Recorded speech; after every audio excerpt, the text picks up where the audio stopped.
Chapter 3. To our great surprise, an order then arrived from Führer headquarters, an order which literally stupefied us. While for months, not a day passed in which we did not receive criticisms and threats due to the slowness of our work, Adolf Hitler had suddenly changed his mind. He ordered us, plainly and simply, to halt our work. What happened? According to witnesses from this apocalyptic period, Hitler would have received in late 1944 a very long report from a leading German scientist at the Kaiser Wilhelm Institute in Berlin. It examined the potential effects of a nuclear experiment and concluded that these posed a danger for the whole of humanity. The heat produced by the bomb, this scientist affirmed, would almost certainly provoke the fusion of hydrogen, producing a phenomenon similar to what occurs in the sun. Indeed, the sun's energy is generated by the destruction of 560 million tons of hydrogen per second. The Earth contains billions of tons of hydrogen. Water is 10% hydrogen, for example. The report claimed that an exploding uranium bomb would provoke the fusion of hydrogen, which would, in turn, liberate more energy, causing further explosions, achieving a chain reaction across the surface of our entire planet. The Earth would have the privilege of shining brighter than the sun for a few seconds. Then, it would cease to exist. The Thames cuts through London, the report noted. A uranium bomb detonated over Piccadilly would ignite the fusion of hydrogen in the river. The fire would spread to the sea. Eventually, the oceans would catch fire.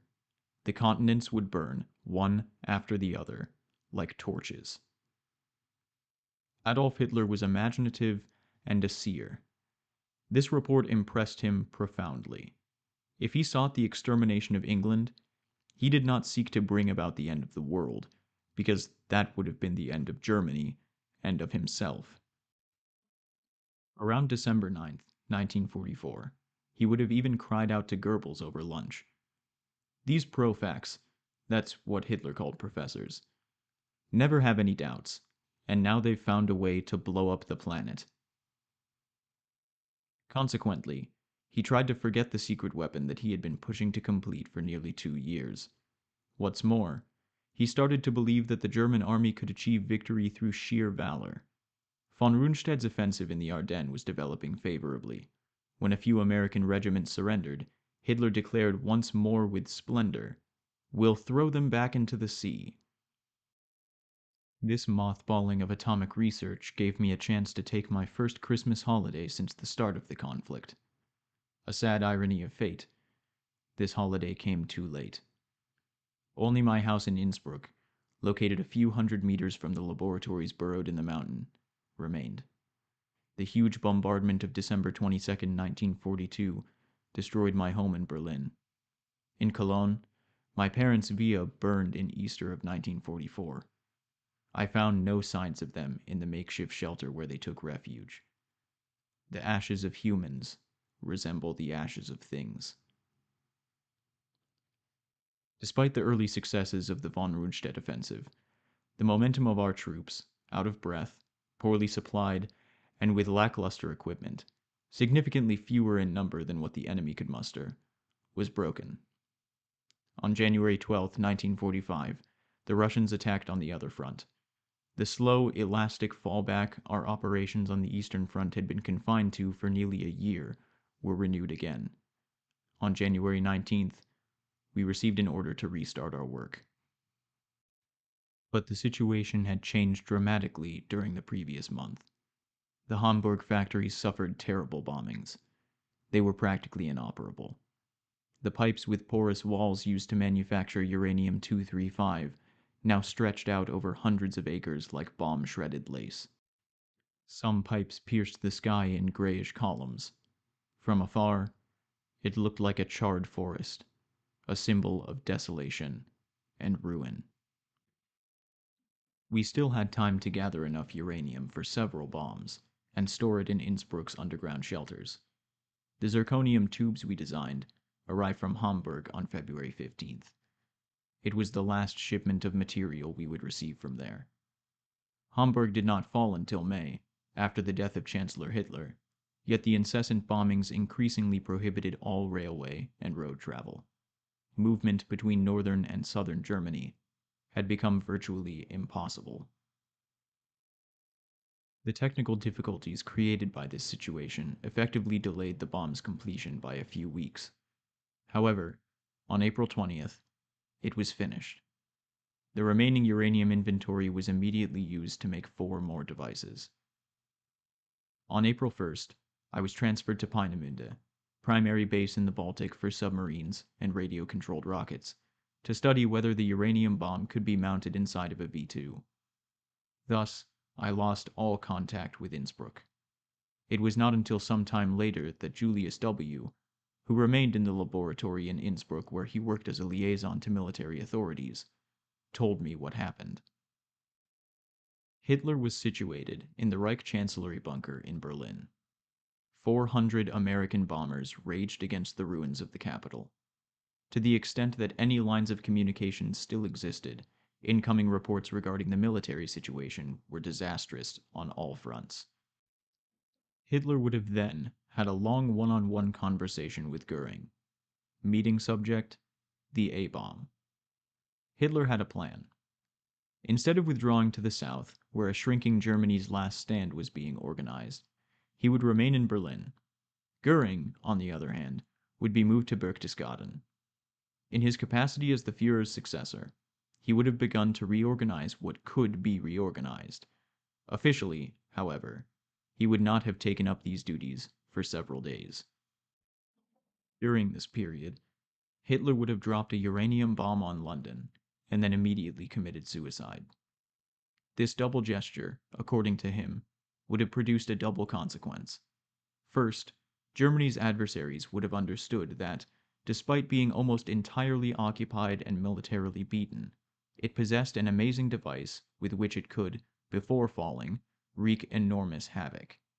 New York, Moscow, and Paris were designated as the next targets if an immediate ceasefire did not ensue on the front. Secondly, Hitler believed that his death would facilitate a ceasefire and a resulting peace which, thanks to this final atomic surge, would be the least disadvantageous one possible for Germany. To this wildly romantic project, Göring would have replied that, in his view, it was better to try to negotiate before setting everything in motion. But Hitler proved intransigent as usual. So the Reichsmarschall gave in appearance at least, because on reaching Berchtesgaden, he telegraphed his boss on April 23rd to tell him 1. That he was taking supreme command of all the forces of the German nation, and 2. That he intended to negotiate immediately with enemy armies. Upon receiving this telegram, Hitler entered a furious rage. He relieved Göring of his post and, in order to implement his atomic plan, decided to try and escape Berlin. General Wenck's army, to the southeast of the city, immediately began to attack positions held by the Russians. In perfect order, they commenced their approaching charge. Their performance under fire was such that, afterward, in private conversations, Russian officers confessed their admiration. After 5 years of the most total of all wars, it could hardly be conceived that these soldiers could still walk straight to their own deaths with such impassivity and abiding by the strictest rules inculcated to them in cadet schools. But the battle discipline of Wenck's army was no longer that of the whole German army. On its left flank, General Henrichi's troops wavered. For the first time since the start of the conflict in 1939, soldiers abandoned their positions and their weapons. It was then that Hitler understood that everything was lost. On April 27th, the Russians and the Americans made their junction on the Elbe, east of Leipzig. The last hope of negotiating with one behind the other's back faded away. All that was left for Hitler to do was to sign Göring's death sentence and decide the fate of the world's first 5 atomic bombs. A top-secret telegram arrived in Innsbruck. It invited my colleagues to prepare for any eventuality. A few hours later, A second telegram written in uncoded text was given to them. It contained 4 words. The Führer is dead.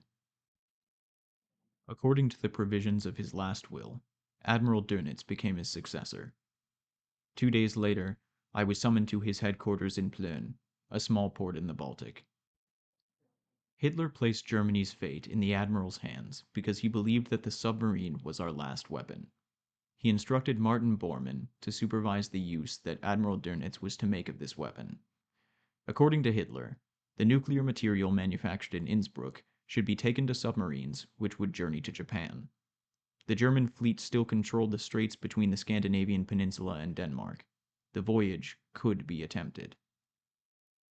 That was the sole purpose of my trip to Plön. I was asked how the bombs could be transported from Innsbruck to the Baltic by air. First, they would have to be disassembled, I told the Areopagus of officials listening to me. I was interrupted by a still young man with a steely gray look. Orders to that effect have already been given. I was later told that this character with the willful mask was none other than Martin Bormann. Dönitz asked me repeatedly about the nature of the new explosive. Then he dismissed me, saying, "Return to Peenemünde. I will send you my orders." These orders never arrived. But when I was in a prison camp, I learned that when Reichsmarshal Göring was arrested, he uttered a phrase which, for some, was just a mystification, and which few people, ultimately, could understand. The phrase was, "I refuse to use a weapon that would have destroyed the whole of civilization." In short, that was the essence of my report to Colonel Peterson.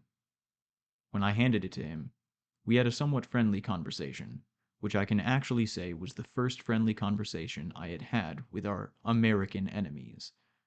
At one point, I was emboldened enough to ask him, "Your friends, the Russians, know as much about nuclear energy as we do. Why not ask them to share it with you? If it's true that Gustav Hertz works for them, the excellence of your reports should allow you to obtain much better information than what I can give you." Colonel Peterson vigorously rubbed his big nose a few times. "Which do you prefer, vodka or our bourbon?" This way of evading the question was itself an answer.